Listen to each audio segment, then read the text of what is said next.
പ്രിയപ്പെട്ടവരെ, കഴിഞ്ഞ 2 ക്ലാസ്സുകളിൽ നമ്മൾ ഭേദഗതിയുമായി ബന്ധപ്പെട്ടുള്ള കാര്യങ്ങളാണ് ചർച്ച ചെയ്തത്.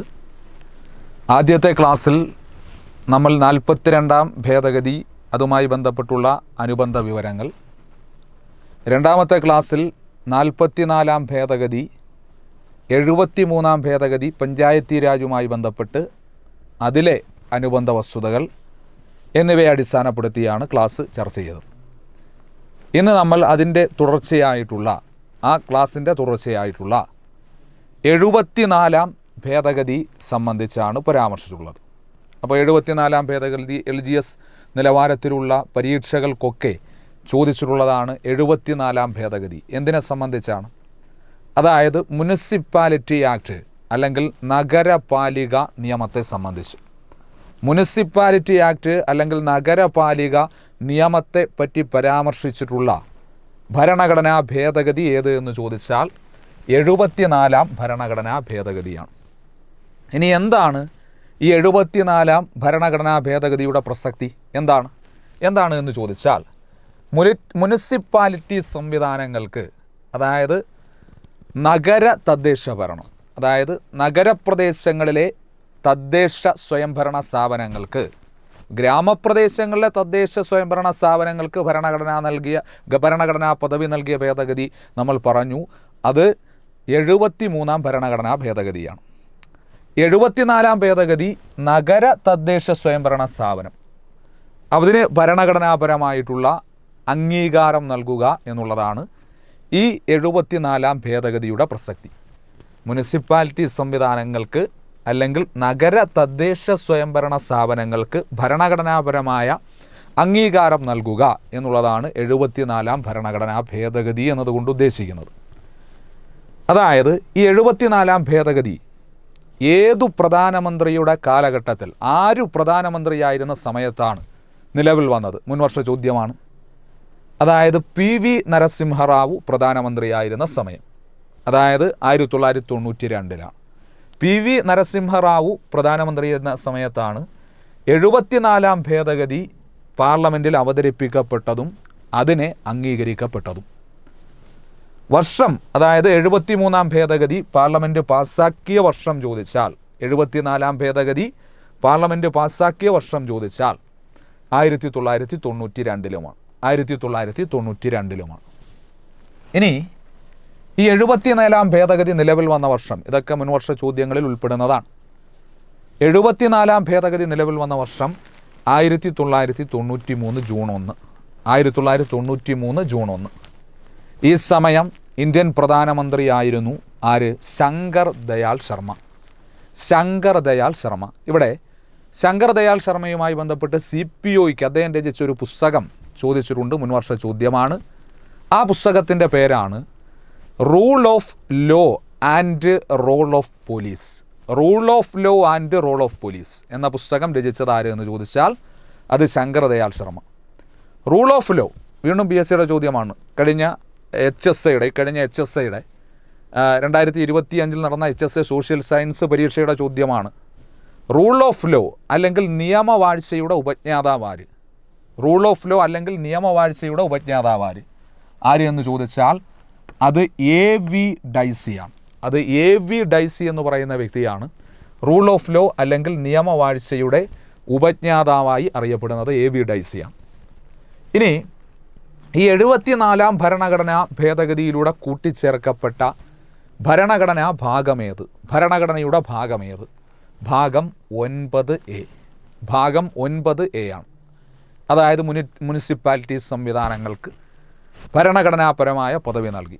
ഏത് ഭേദഗതി വഴി ഭരണഘടനയിലേക്ക് എഴുതി ചേർത്തു? ഏത് ഭേദഗതി വഴി ഏത് ഭാഗം കൂട്ടിച്ചേർത്തു എന്ന് ചോദിച്ചാൽ 74ാം ഭേദഗതി വഴി 9ാം ഭാഗം കൂട്ടിച്ചേർത്തു. ഇനി ഭാഗം 9A ഉൾപ്പെടുന്ന അനുച്ഛേദങ്ങൾ, അതായത് 74ാം ഭേദഗതി വഴി ഭാഗം 9A കൂട്ടിച്ചേർക്കപ്പെട്ട ആർട്ടിക്കിളുകൾ, അനുച്ഛേദങ്ങൾ 243P മുതൽ 243ZG വരെ.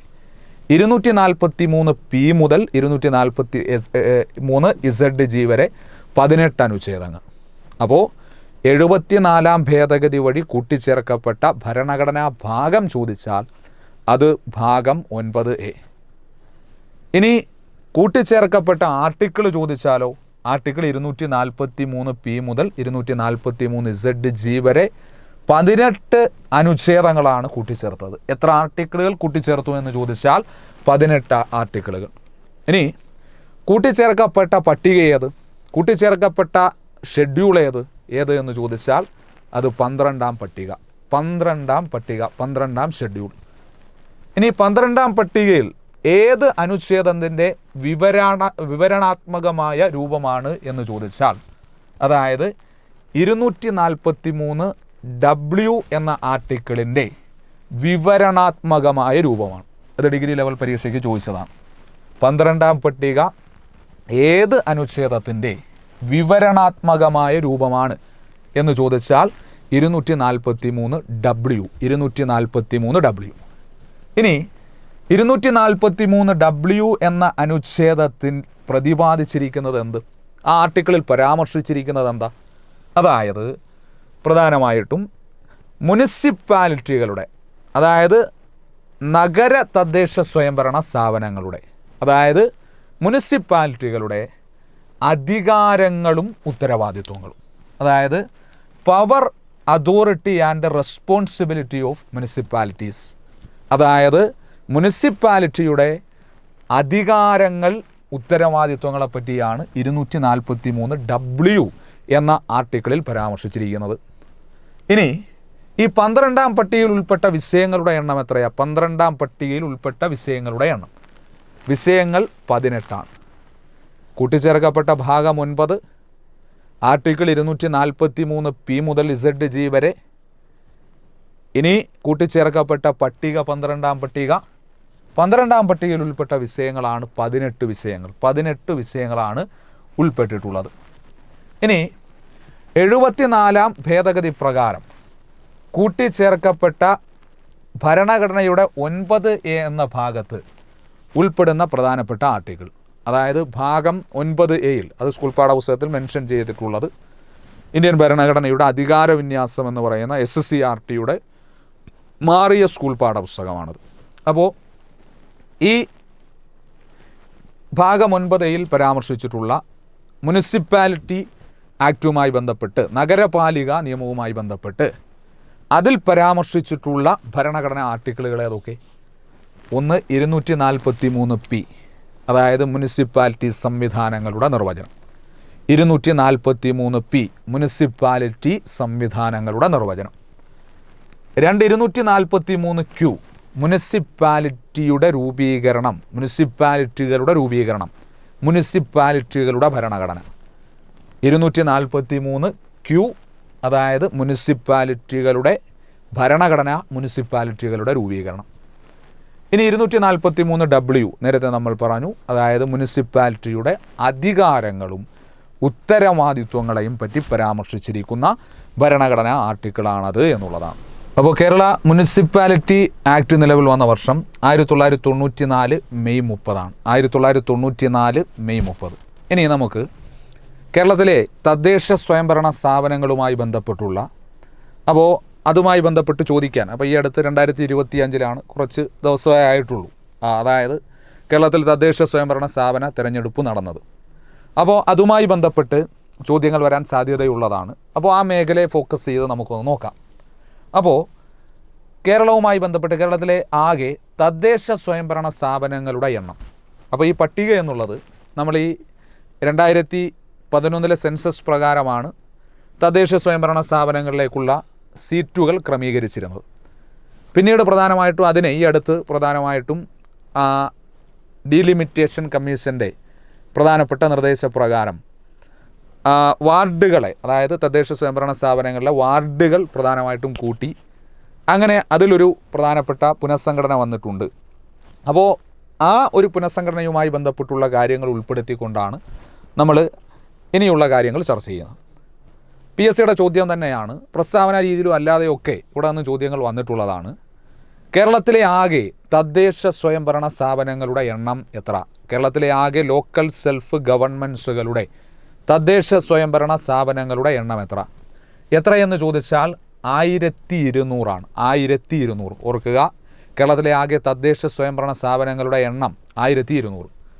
അതിൽ 941 ഗ്രാമപഞ്ചായത്തുകളുടെ എണ്ണം 941.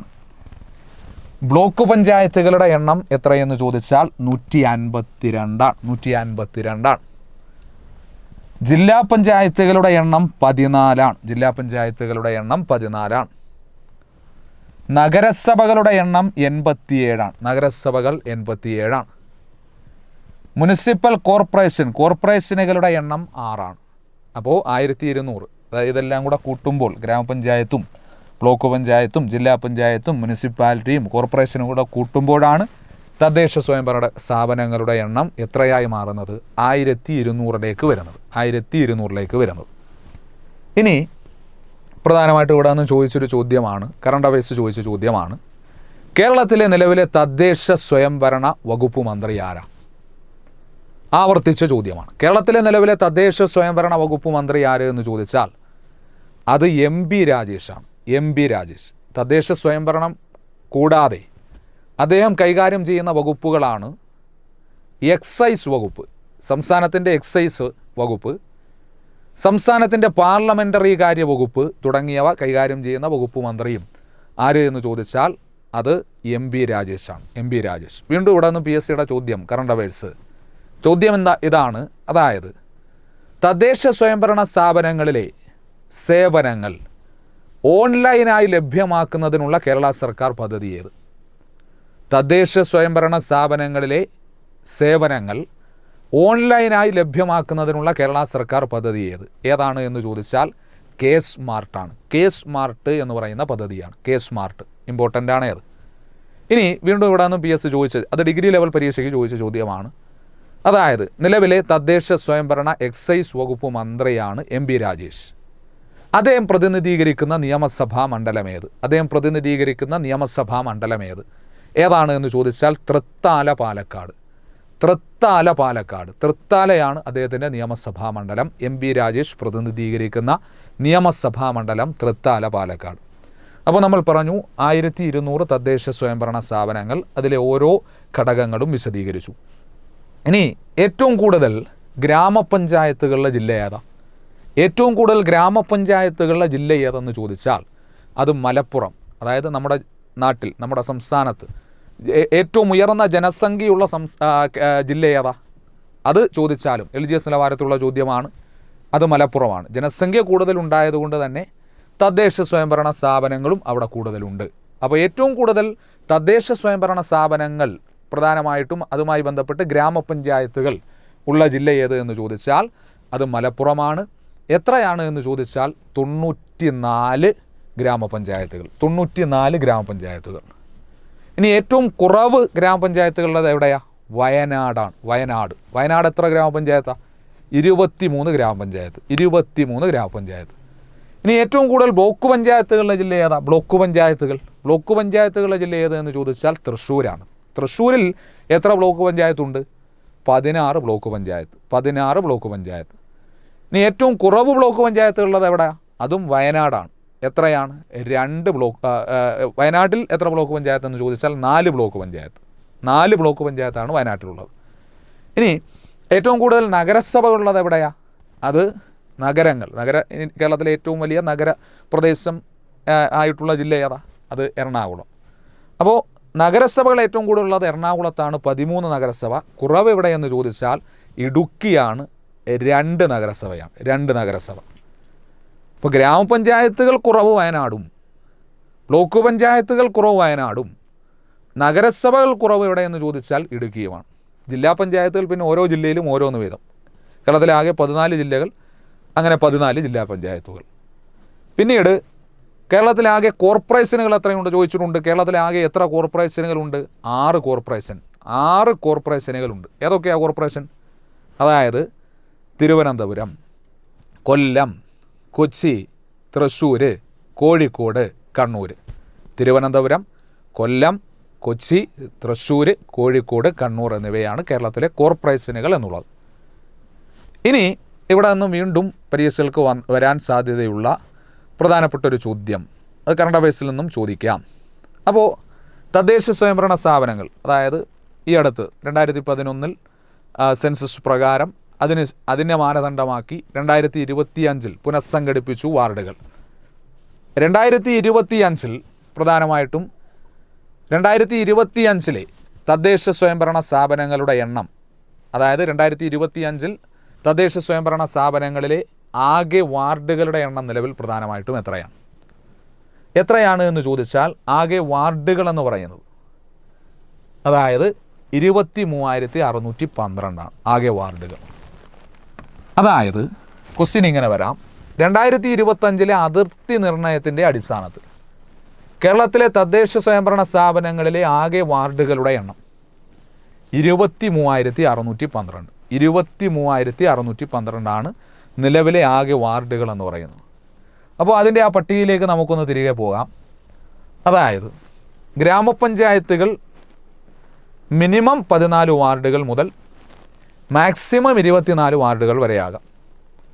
നിലവിൽ ഗ്രാമപഞ്ചായത്തിലെ വാർഡുകളുടെ എണ്ണം 17,337.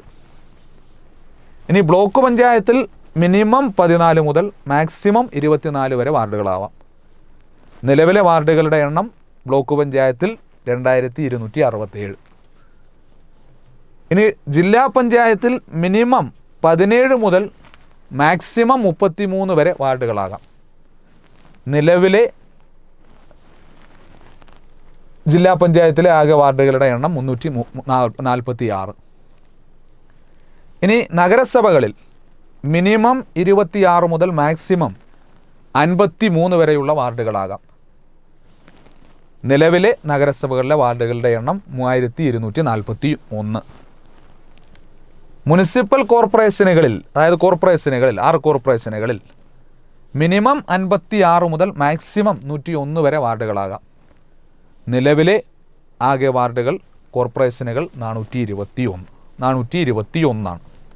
അപ്പോൾ ആകെ മൊത്തം പുനഃസംഘടനയുടെ അടിസ്ഥാനത്തിൽ ആകെ മൊത്തം തദ്ദേശ സ്വയംഭരണ സ്ഥാപനങ്ങളിലെ നിലവിലെ ആകെ വാർഡുകൾ, അതായത് 1,200 തദ്ദേശ സ്വയംഭരണ സ്ഥാപനങ്ങളിലായി എത്ര വാർഡുകൾ ആകെ ഉണ്ട് എന്ന് ചോദിച്ചാൽ 23,612 വാർഡുകൾ.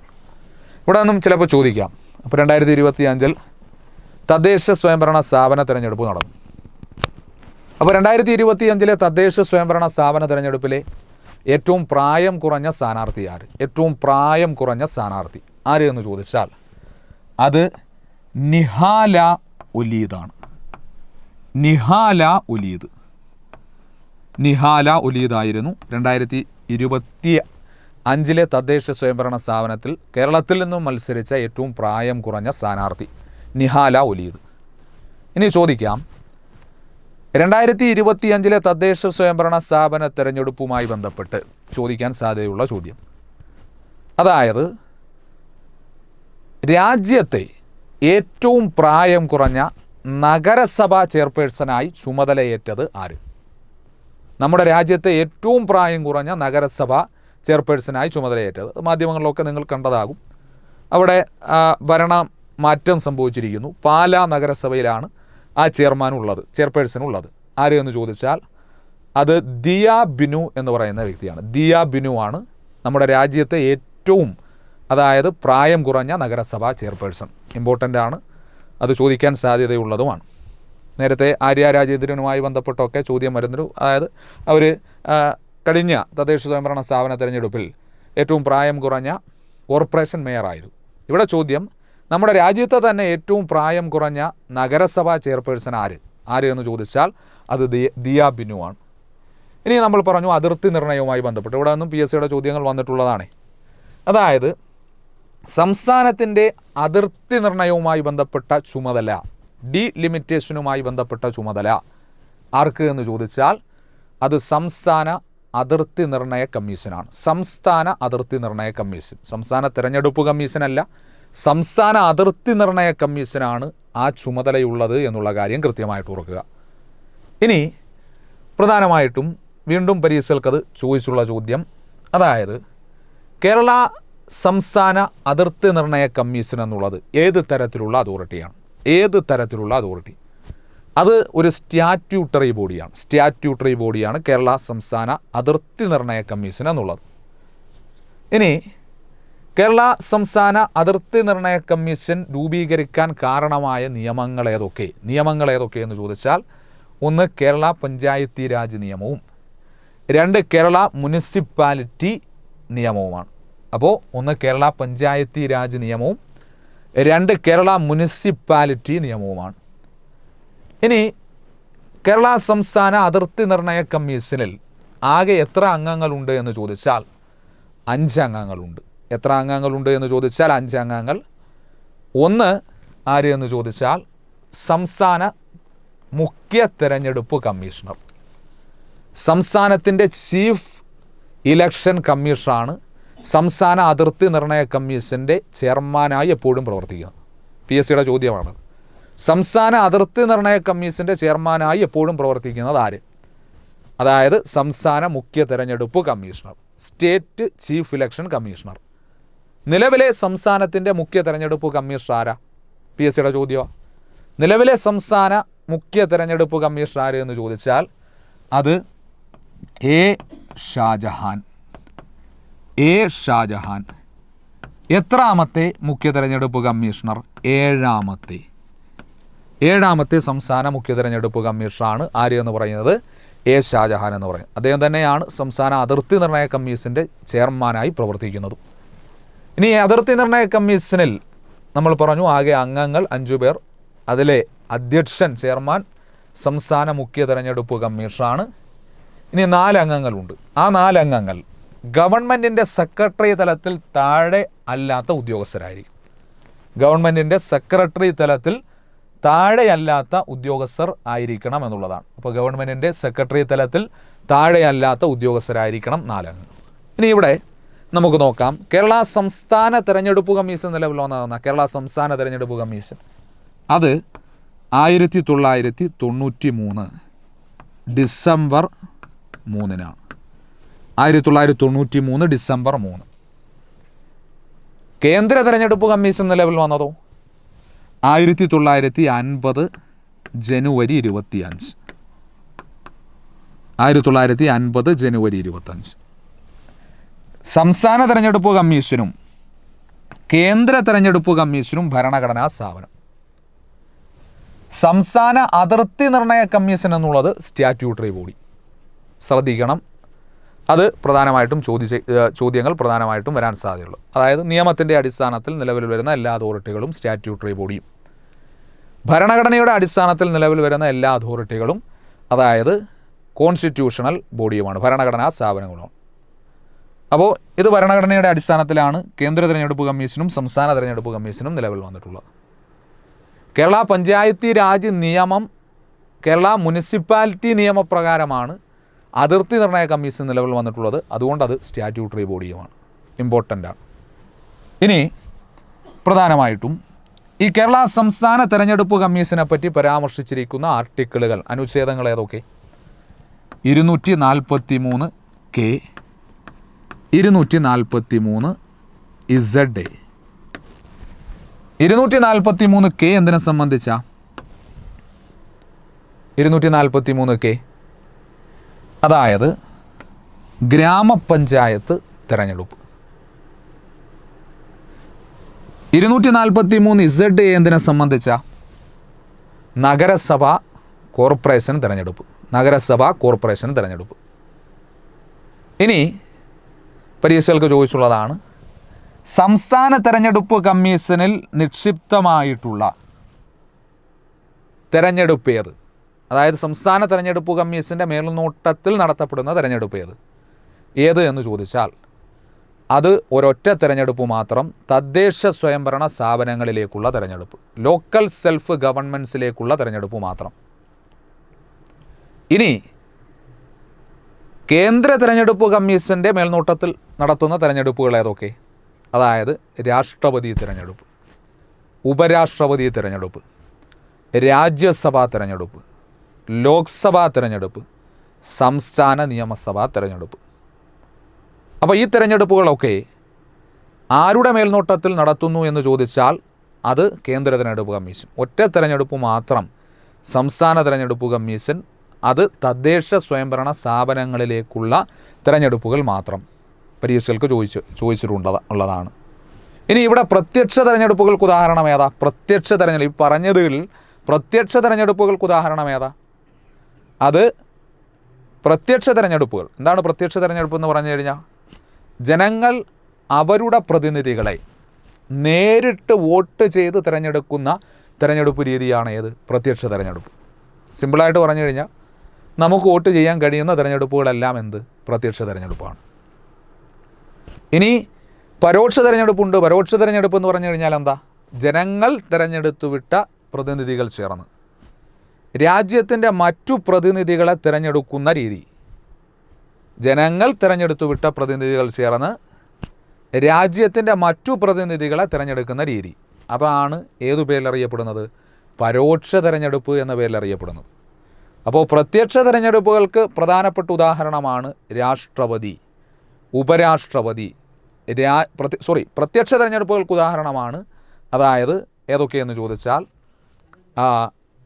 ലോക്സഭ, സംസ്ഥാന നിയമസഭ, തദ്ദേശ സ്വയംഭരണ സ്ഥാപന തിരഞ്ഞെടുപ്പുകൾ. ലോക്സഭ, സംസ്ഥാന നിയമസഭ, തദ്ദേശ സ്വയംഭരണ സ്ഥാപന തിരഞ്ഞെടുപ്പുകൾ.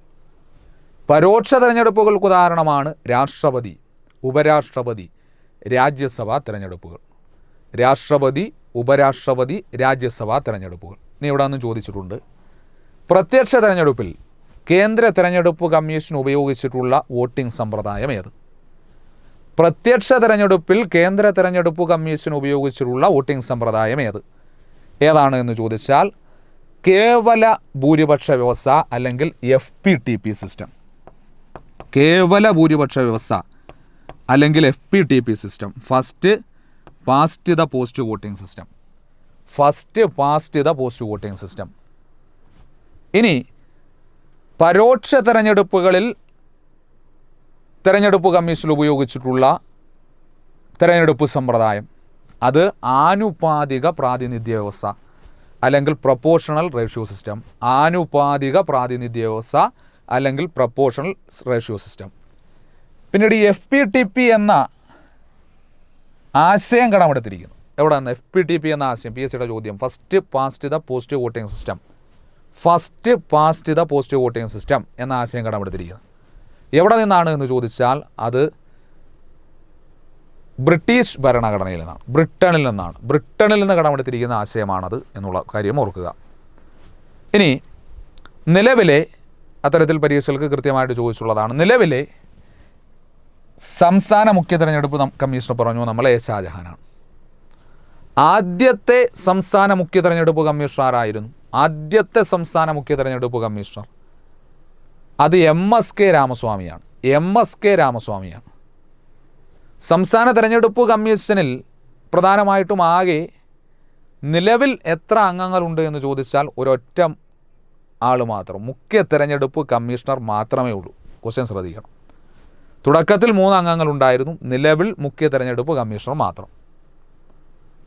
ഇനി സംസ്ഥാനത്തിൻ്റെ തെരഞ്ഞെടുപ്പ് സംവിധാനങ്ങളുടെ തലവൻ, അതും PSCയുടെ ചോദ്യം. സംസ്ഥാനത്തിൻ്റെ തെരഞ്ഞെടുപ്പ് സംവിധാനങ്ങളുടെ തലവൻ ആരാണ് എന്ന് ചോദിച്ചാൽ അത് ചീഫ് ഇലക്ടറൽ ഓഫീസറാണ്. ചീഫ് ഇലക്ടറൽ ഓഫീസർ അതൊരു സ്റ്റാറ്റ്യൂട്ടറി പദവിയാണ്, ചീഫ് ഇലക്ടറൽ ഓഫീസർ എന്നുള്ളത്. ചീഫ് ഇലക്ടറൽ ഓഫീസറെ സംസ്ഥാന തെരഞ്ഞെടുപ്പ് കമ്മീഷനിലേക്ക് നിയമിച്ചു നൽകുന്നത്, ചീഫ് ഇലക്ടറൽ ഓഫീസറെ സംസ്ഥാന തെരഞ്ഞെടുപ്പ് കമ്മീഷനിലേക്ക് നിയമിച്ചു നൽകുന്നത് അത് കേന്ദ്ര തെരഞ്ഞെടുപ്പ് കമ്മീഷനാണ്. കേന്ദ്ര തെരഞ്ഞെടുപ്പ് കമ്മീഷനാണ്. നിലവിലെ കേരള സംസ്ഥാനത്തിൻ്റെ ചീഫ് ഇലക്ടറൽ ഓഫീസർ ഇമ്പോർട്ടൻ്റ് ആണ്. നിലവിലെ കേരള സംസ്ഥാനത്തിൻ്റെ chief electoral officer Rathan U Kelkar. നിലവിലെ കേരള സംസ്ഥാനത്തിൻ്റെ ചീഫ് ഇലക്ടറൽ ഓഫീസറാണ് രത്തൻ യു കേൽക്കർ. ഇനി നിലവിലെ കേന്ദ്ര മുഖ്യ തെരഞ്ഞെടുപ്പ് കമ്മീഷണർ ആരാ? കേന്ദ്ര മുഖ്യ തെരഞ്ഞെടുപ്പ് കമ്മീഷണർ ഇമ്പോർട്ടൻ്റ് ആണ്, ജ്ഞാനേഷ് കുമാറാണ്. ജ്ഞാനേഷ് കുമാറാണ് നിലവിലെ കേന്ദ്ര മുഖ്യ തെരഞ്ഞെടുപ്പ് കമ്മീഷണറായിട്ട് പ്രവർത്തിക്കുന്നത്. അതുപോലെ തന്നെ നിലവിൽ മുഖ്യ തെരഞ്ഞെടുപ്പ് കമ്മീഷൻ, കേന്ദ്ര തെരഞ്ഞെടുപ്പ് കമ്മീഷനിൽ ആകെ മൊത്തം എത്ര അംഗങ്ങളുണ്ട്? 3 അംഗങ്ങൾ. ഒരു മുഖ്യ തെരഞ്ഞെടുപ്പ് കമ്മീഷണർ പ്ലസ് 2 തെരഞ്ഞെടുപ്പ് കമ്മീഷണർമാർ. ഒരു മുഖ്യ തെരഞ്ഞെടുപ്പ് കമ്മീഷണറും 2 തെരഞ്ഞെടുപ്പ് കമ്മീഷണർമാരും. അതുപോലെ തന്നെ നിലവിലെ ആ 2 തെരഞ്ഞെടുപ്പ് കമ്മീഷണർമാർ ആരൊക്കെയാണ്? ഒന്ന് ഡോക്ടർ വിവേക് ജോഷി, 2 സുഖ്ബീർ സിംഗ് സന്ധു. ഡോക്ടർ വിവേക് ജോഷി, സുഖ്ബീർ സിംഗ് സന്ധു. മുഖ്യ തെരഞ്ഞെടുപ്പ് കമ്മീഷണർ ജ്ഞാനേഷ് കുമാർ. 26ാമത്, ഇന്ത്യയുടെ 26ാമത് മുഖ്യ തെരഞ്ഞെടുപ്പ് കമ്മീഷണർ. എത്രാമതെന്ന് ചോദിച്ചാൽ 26ാമത്, 26th 26ാമത് മുഖ്യ തെരഞ്ഞെടുപ്പ് കമ്മീഷണറാണ്. പരീക്ഷകൾക്ക് ചോദിക്കാം. ഇനി തെരഞ്ഞെടുപ്പ് കമ്മീഷൻ്റെ പ്രധാനപ്പെട്ട പരിഷ്കരണമാണ് SIR. അപ്പോൾ ഇപ്പോൾ നമ്മൾ നാട്ടിലൊക്കെ ചർച്ച ചെയ്ത, മാധ്യമങ്ങളിലൊക്കെ നിരന്തരമായി വാർത്ത വന്ന SIR PSC ചോദിക്കാം, ചോദിച്ചതാണ് ഡിപ്പാർട്ട്മെൻറ്റ് പരീക്ഷ. SIR എന്നതിൻ്റെ പൂർണ്ണമായ രൂപം, ഇതിൻ്റെ ഫുൾ ഫോം എന്താ? SIR എന്നതിൻ്റെ പൂർണ്ണമായ രൂപം എന്താ? Special intensive revision. Special intensive revision എന്നാണ്. ഇനി ഇവിടെ നിന്ന് ചോദിക്കാം, അപ്പോൾ ഈ അടുത്താണ്, അതും വിവാദമായിട്ടുള്ളൊരു വാർത്തയാണ്. അതായത് മഹാത്മാഗാന്ധി ദേശീയ ഗ്രാമീണ തൊഴിലുറപ്പ് പദ്ധതിക്ക് പകരം പുതിയൊരു സംവിധാനം പ്രധാനമായിട്ടും കേന്ദ്ര സർക്കാർ രൂപം കൊടുത്തു. അതിൻ്റെ പേരാണ് ഏതെന്ന് പറയുന്നത് VBG റാംജി നിയമം അല്ലെങ്കിൽ ബില്ല്. VBG Ramji bill. എന്താണ് ഇതിൻ്റെ full form? VBG Ramji, Viksit Bharat guarantee for Rozgar and Ajeevika mission Gramin bill. Viksit Bharat guarantee for Rozgar and Ajeevika mission guarantee bill. ഈ ബില്ല് ലോക്സഭ പാസാക്കിയെന്ന VBG റാംജി ബിൽ ലോക്സഭ പാസാക്കിയെന്ന 2025 ഡിസംബർ 18. രാജ്യസഭ പാസാക്കിയെന്ന തൊട്ടടുത്ത ദിവസം 2025 ഡിസംബർ 19. രാഷ്ട്രപതി ദ്രൗപദി മുർമു VBG റാംജി ബില്ലിന് അംഗീകാരം നൽകിയെന്ന 2025 ഡിസംബർ 21. അപ്പോൾ അവിടെ നിന്ന് ചോദ്യങ്ങളൊക്കെ വരാവുന്നതാണ് എന്നുള്ളതാണ്. അപ്പോൾ പരീക്ഷകൾക്ക് അവിടെ നിന്നൊക്കെ ചോദ്യങ്ങൾ വരാം. ഇനി ഈ കേന്ദ്ര തെരഞ്ഞെടുപ്പ് കമ്മീഷനിൽ ആകെ മൊത്തം എത്ര അംഗങ്ങളാണെന്ന് പറഞ്ഞു? 3. സംസ്ഥാന തെരഞ്ഞെടുപ്പ് കമ്മീഷനിൽ 1. ഇനി ഈ കേന്ദ്ര മുഖ്യ തെരഞ്ഞെടുപ്പ് കമ്മീഷണറെയും അതിലെ അംഗങ്ങളെ നിയമിക്കുന്നതാരാ? അത് രാഷ്ട്രപതി. നീക്കം ചെയ്യുന്നതും രാഷ്ട്രപതി. ഇനി സംസ്ഥാന തെരഞ്ഞെടുപ്പ് കമ്മീഷനിലെ അംഗങ്ങളെ നിയമിക്കുന്നതോ? അത് ഗവർണർ. നീക്കം ചെയ്യുന്നത് ആര് എന്ന് ചോദിച്ചാൽ അത് രാഷ്ട്രപതിയാണ്. കേന്ദ്ര തെരഞ്ഞെടുപ്പ് കമ്മീഷനിലെ അംഗങ്ങളുടെ കാലാവധി എത്രയാണ്? 6 വർഷം അല്ലെങ്കിൽ 65 വയസ്സ്. സംസ്ഥാന തെരഞ്ഞെടുപ്പ് കമ്മീഷനാണെങ്കിലോ 5 വർഷം അല്ലെങ്കിൽ 65 വയസ്സ്. കേന്ദ്ര തെരഞ്ഞെടുപ്പ് കമ്മീഷൻ്റെ ആസ്ഥാനം എവിടെയാണ്? നിർവാചൻ സദൻ, ഡൽഹി. സംസ്ഥാന തെരഞ്ഞെടുപ്പ് കമ്മീഷൻ്റെ ആസ്ഥാനമോ ജനഹിതം ഭവൻ, തിരുവനന്തപുരം. ജനഹിതം ഭവൻ, തിരുവനന്തപുരം. അപ്പോൾ അവിടെ നിന്ന് പരീക്ഷകൾക്ക് വരാം, ചോദ്യങ്ങളൊക്കെ കൃത്യമായിട്ട് വരാം. അപ്പോൾ ആ ഭേദഗതി, അതുമായി ബന്ധപ്പെട്ടുള്ള റിലേറ്റഡ് ആയിട്ടുള്ള ഫാക്ട്സ് വിത്ത് CA സ്കൂൾ പാഠപുസ്തകം മുൻവർഷ ചോദ്യങ്ങൾ. ഇനി അടുത്ത ക്ലാസ്സിൽ നമ്മൾ പഠിപ്പിക്കാൻ പോകുന്നത്, അതായത് ഇതുമായി ബന്ധപ്പെട്ടുള്ള അടുത്ത പ്രധാനപ്പെട്ടൊരു ഭേദഗതി 86ാം ഭേദഗതി. അപ്പോൾ അതിലെ പ്രധാനപ്പെട്ട ആർട്ടിക്കിളുകൾ, അതുമായി ബന്ധപ്പെട്ടുള്ള ആനുകാലിക വിവരങ്ങൾ, ചോദിക്കാൻ സാധ്യതയുള്ള ചോദ്യങ്ങൾ ഒക്കെയാണ് പഠിപ്പിക്കുന്നത്. അപ്പോൾ ഈ ക്ലാസ് നിങ്ങൾക്ക് കൂടുതൽ ഫലപ്രദമായി എന്ന് തോന്നുന്നു. അടുത്ത ക്ലാസ്സിലേക്ക് നമുക്ക് അടുത്ത ഒരു വീഡിയോയുമായിട്ട് കാണാം. Thank you.